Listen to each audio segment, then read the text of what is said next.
Hello everyone, and we're back on PTR, this time looking at Volcoross Heroic. So without further ado, let's get straight into it, and we're gonna start this fight off the bat with a very interesting room, right? This is a worm that is in the middle. The hitbox is actually pretty big and you can hit it almost anywhere within the room. And you can see the first tank mechanic here happening.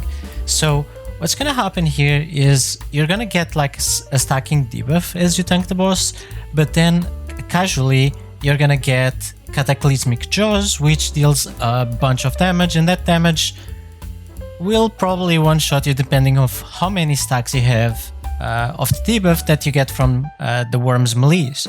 So the way you deal with this is when the cast starts being casted, you taunt towards the tank that doesn't have any stacks whatsoever now.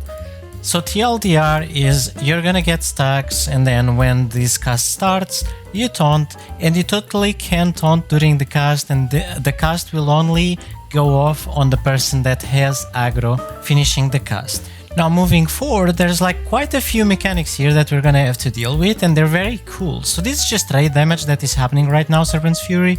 This is your quote-unquote heal check. There's also these like circles that you need to spread, and here comes the tail. By the way, this tail you can either see it or you can just see the shades of this tail, so it will become very obvious that the ground is shaded. And if you are not like looking at this, you probably will notice that this giant worm going up here. So this is the tail of the boss, and it will hit. You don't want to be hit by this, and then it shoots lava that you dodge.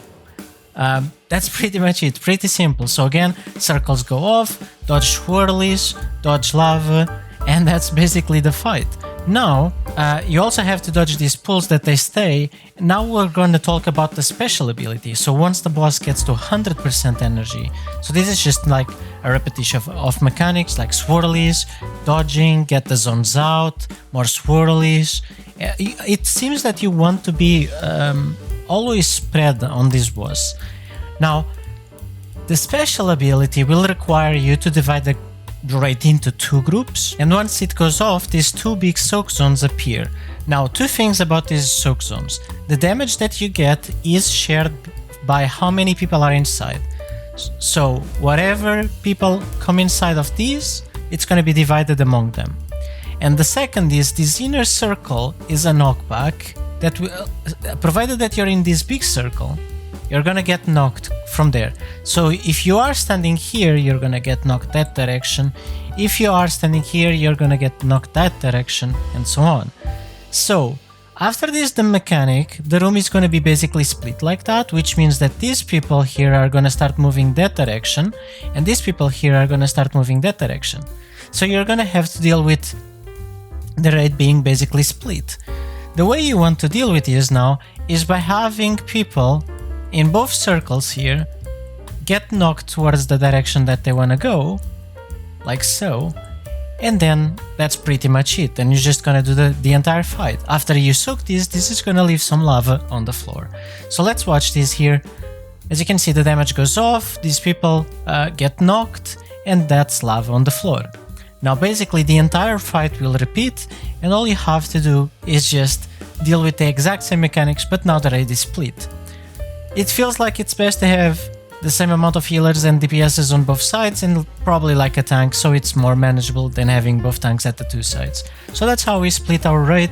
You still have to deal with every other mechanic here, and once again, once the boss gets to 100 energy, the boss will do the special ability again, but this time only one per side, just like before, and you're gonna keep doing this until you run out of room. We stop DPS to see what happens when you run out of room, and to show you what happens when you run out of room is basically a soft berserk enrage, which is about to happen right here. As we get our last soak, we're actually all gonna be together at this point, but now the entire room goes into fire, and once the entire room becomes fire, the boss basically gets berserked, and the boss will basically start nuking us. We are left without any room, and now the raiding, like the damage, is just unhealable, and this Serpent's Wrath is just gonna being kept cast until we wipe. But yeah, that's all for Volcoross. On Amirdrassil, keep in mind that this is PTR, so anything can change, but there's not much more to say, and I'll see you guys on the next one. Take care, bye bye.